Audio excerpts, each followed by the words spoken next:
Saya dari kelas 5C. Nah, teman-teman, di video kali ini kita akan membahas tentang pembelajaran berbasis tematik pada kurikulum 2013 atau PPK, lalu P5 pada kurikulum Merdeka, dan juga 7 karakter kebiasaan anak Indonesia. Yang pertama kita akan membahas tentang pembelajaran berbasis tematik pada kurikulum 2013. Pembelajaran berbasis tematik adalah model pembelajaran terpadu yang memecah batas-batas antar mata pelajaran dan mengaitkannya melalui satu tema sentral yang dipilih. Nah, model ini sangat relevan untuk jenjang SD karena sesuai dengan tahapan perkembangan berpikir anak yang masih bersifat holistik dan belum terfragmentasi perdisiplinan ilmu. Nah, fokus utama pembelajaran tematik yaitu berfokus pada pencapaian kompetensi dasar secara menyeluruh, mencakup aspek sikap, pengetahuan, dan keterampilan. Nah, di sini siswa diajak melihat keterkaitan antar konsep, bukan mempelajari mata pelajaran secara terpisah. Lalu konsep dasar dan manfaat dari tematik ini yaitu yang pertama, integrasi konten. Tema berfungsi sebagai payung yang mengintegrasikan berbagai kompetensi dasar atau KD. Nah, dari mata pelajaran seperti bahasa Indonesia, matematika, IPA, IPS, dan seni budaya. Lalu yang kedua, pembelajaran bermakna. Siswa mendapatkan pengalaman langsung dan nyata karena tema yang diangkat biasanya diambil dari kehidupan sehari-hari siswa atau lingkungan terdekat mereka. Misalnya diriku, lingkunganku, kebutuhanku, dan lain sebagainya. Nah, hal ini membuat konsep yang dipelajari lebih mudah dicerna dan diingat oleh siswa. Lalu yang ketiga ada efisiensi waktu. Dengan tematik, materi tidak diulang di setiap mata pelajaran, sehingga alokasi waktu menjadi lebih efisien dan mendalam. Nah, materi selanjutnya kita membahas tentang penguatan pendidikan karakter atau PPK. K13 secara eksplisit mewajibkan implementasi PPK yang diintegrasikan dalam setiap kegiatan dan materi ajar. Nah, tujuan dari PPK ini adalah untuk membentuk siswa yang memiliki moral baik dan siap menjadi warga negara yang bertanggung jawab.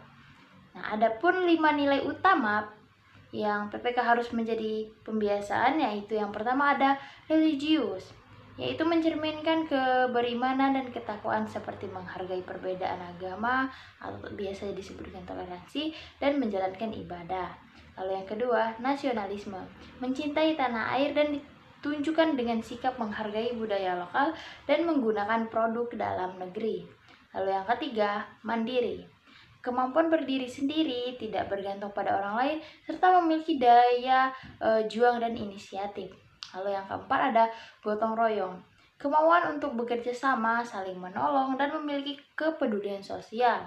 Yang kelima ada integrasi konsisten antar perkataan dan perbuatan atau kejujuran, serta menjunjung tinggi etika dan moral. Lalu, materi selanjutnya tentang proyek penguatan profil Pancasila atau P5 pada kurikulum Merdeka. Proyek penguatan profil pelajar Pancasila atau P5 adalah inovasi utama dalam kurikulum Merdeka. P5 merupakan pembelajaran lintas disiplin ilmu yang dilakukan di luar jam pelajaran ekstrakurikuler dengan tujuan utama yaitu untuk membentuk karakter dan kompetensi sesuai profil pelajar Pancasila. Karakteristik dan pelaksanaan proyeknya yaitu yang pertama ada pelaksanaan berbasis proyek. Siswa tidak hanya menerima teori, tapi mereka terlibat langsung dalam serangkaian kegiatan atau proyek untuk menyelesaikan masalah atau menciptakan suatu berdasarkan isu nyata. Misalnya pengelolaan sampah sekolah, kearifan lokal, dan kewirausahaan sederhana yang ada di sekolah. Lalu yang kedua ada fleksibilitas. Sekolah memiliki otonomi dalam menemukan tema, waktu pelaksanaan, dan alokasi jam. Proyek bisa dilaksanakan mingguan, misalnya 2 jam per hari, bulanan misalnya seminggu penuh di akhir bulan atau blok penuh. Lalu yang ketiga ada penilaian proses penilaian P5. berfokus pada perkembangan karakter dan soft skill siswa dalam proses proyek, bukan hanya pada hasil akhir. Penilaian dilakukan secara formatif dan holistik. Lalu yang selanjutnya ada profil pelajar Pancasila 6 dimensi. P5 adalah wadah utama untuk menginternalisasikan 6 dimensi profil Pancasila, yang merupakan ciri-ciri ideal pelajar Indonesia, yaitu ada yang pertama beriman, bertakwa kepada Tuhan Yang Maha Esa dan berakhlak mulia, memahami ajaran agama, serta berakhlak dalam hubungan dengan Tuhan, diri sendiri, sesama, dan juga alam. Lalu yang kedua, berbinekaan global. Ini mampu mempertahankan budaya luhur lokal, namun tetap terbuka terhadap budaya lainnya dan menghargai perbedaan. Lalu yang ketiga ada gotong royong, memiliki kemampuan berkolaborasi, kepedulian tinggi, dan kemauan untuk berbagi.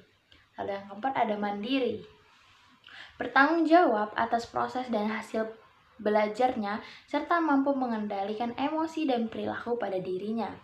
Yang kelima ada bernalar kritis, yaitu mampu proses informasi secara objektif, menganalisis, mengevaluasi, dan mengambil keputusan yang tepat. Lalu yang keenam ada kreatif.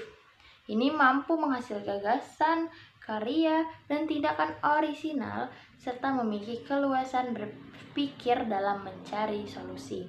Lalu materi yang terakhir tentang 7 karakter kebiasaan anak Indonesia.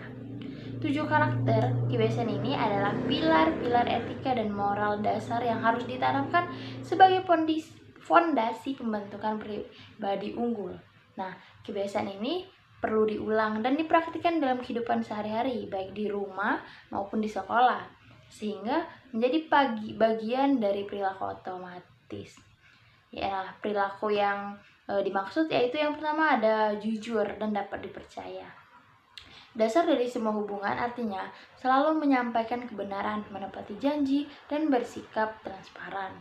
Lalu yang kedua yaitu karakter berani dan tidak mudah menyerah.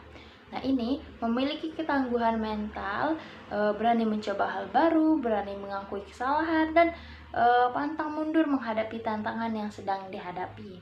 Lalu karakter yang ketiga, disiplin dan bertanggung jawab.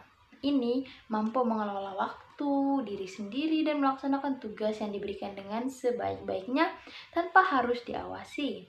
Lalu yang keempat ada adil dan berhati baik, memperlakukan semua orang secara setara, tidak dibeda-bedakan, dan menunjukkan rasa belas kasihan atau empati terhadap orang yang sedang mengalami kesulitan.